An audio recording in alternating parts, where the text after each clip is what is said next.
আসসালামু আলাইকুম রহমতুল্লাহ বরকাতুহ। সবাই কেমন আছেন? আন্দোলন সফল, বিজয় সুনিশ্চিত হয়ে গেছে। কিন্তু এখানেই শেষ নয়। বাংলাদেশের প্রতিটা নাগরিকের এবং প্রতিটা ধর্মের মানুষের সমান তালে বেঁচে থাকার অধিকার রয়েছে। এক শ্রেণীর লোক বাড়িতে বাড়িতে গিয়ে লুটতরাজ করতেছে, অনেক মা বোনের ইজ্জত নিয়েও কিন্তু টানাটানি করতেছে, রাস্তাঘাটে কত রকমের রাষ্ট্রদ্রোহিতা হিসেবে পরে এমন কর্মকাণ্ড করতেছে। আমাদের এগুলোর থেকে বেরিয়ে আসতে হবে। একটা কথা মনে করেন, এখন কিন্তু আধুনিক জীবনে কারোর সভাতে এটা ভিডিও হয়ে যাচ্ছে, কেউ না কেউ এটা ভিডিও করতেছে, ভিডিও করে এটা আবার সোশ্যাল মিডিয়াতে ছাড়তেছে। তাহলে এটা সারা বিশ্বতে চলে যাইতেছে, সারা বিশ্ব মিডিয়াগুলো ঘুরে ঘুরে দেখাইতেছে। তাহলে যে আমরা সোনার বাংলা সোনার ছেলে দাবি করি, এখন আমরা আর সোনার বাংলা সোনার ছেলের তালিকায় কি আর আছি? নাই।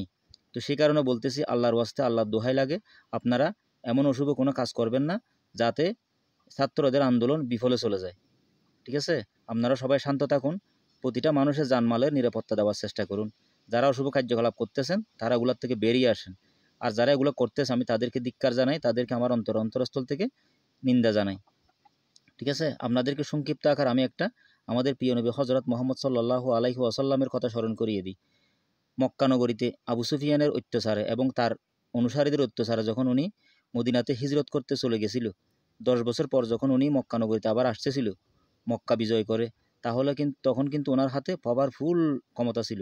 উনি ইচ্ছে করলে কিন্তু যেটা মন চায় সেটা করতে পারতো, কিন্তু উনি সেটা করে নাই।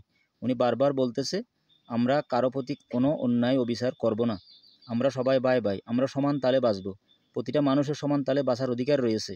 কে আমার সাথে কি করেছে আমার এই সমস্ত কোনো কথা মনেও নাই। এবং এই কথাগুলো উনি বলেন নাই, বেলাল রাদিয়াল্লাহু তাআলা আনহার মুখ দিয়ে বলাইছিল। তো আমরা সেখান থেকে শিক্ষা নিতে পারি।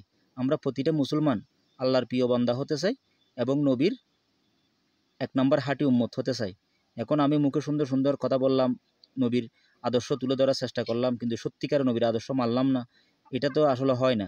তাহলে কি আমরা নবীর 1 নম্বর উম্মতের কাতারে পড়ি? কখনো পড়ি না। তো সেই কারণে আল্লাহর ওয়াস্তে, আল্লাহর ওয়াস্তে, আল্লাহর ওয়াস্তে আপনারা রাষ্ট্রদ্রোহিতার তালিকায় পড়েন এমন কোনো কাজ করবেন না। সবাই শান্ত থাকুন, নিজের কপালে নিজে কুড়াল মারবেন না। কারণ একটা জিনিস ক্ষতি করতেছেন, এটা রাষ্ট্রের সম্পদ নষ্ট হইতেছে। এটা আমাদের টাকায় তৈরি হয়েছে এবং পরবর্তীতে কিন্তু এই জিনিসগুলো যখন আবার সরকারে পূরণ করবে, আবার জনগণের পকেট থেকে কোনো না কোনো সিস্টেম করে টাকাটা নিয়ে যাবে কর হিসেবে এবং ট্যাক্স হিসেবে। তো সেই কারণে আমাদের এগুলোর থেকে বেরিয়ে আসা অত্যন্ত জরুরি। ঠিক আছে? আমাদের শুধু এখন উদ্দেশ্য থাকবে একটাই, আমরা একটা সঠিক নেতা চাই। আমাদের সোনার বাংলাটা যাতে আগের মতো আবার শান্ত হয়ে যায়, আমাদের দেশটা যাতে বিশ্বের দরবারে আবার মাথা তুলে দাঁড়াতে পারে, আমাদের এটাই কি উদ্দেশ্য এবং কামনা থাকতে হবে।